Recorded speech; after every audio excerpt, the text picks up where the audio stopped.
With Coyote, you will definitely up your grilling game. And with a full line of accessories, you'll have everything you need to cook outdoors. Today, I'm going to show you the signature grates. In front of me, I've got a 36-inch S-Series grill. And the first step, simply remove the standard grates. They remove easily. And at a first glance, the laser grates, they are absolutely stunning. You'll see that they are laser cut in order to provide the optimum amount of surface area, airflow, and heat. This is the beef grate, and it's perfect over the sear section or over the infrared section of the 36.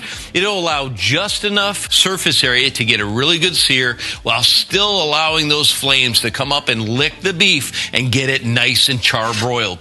The next signature grate is the chicken grate. You'll notice that the holes for airflow are smaller and you've got a bit more surface area.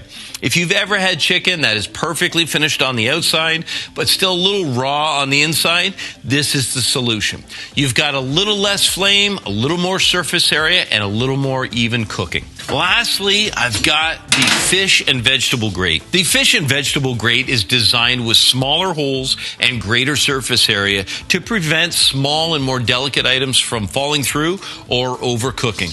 All three of these grates together will give you unique cooking spaces to control and get the results that you want. For these accessories and many more, go to coyoteoutdoor.com.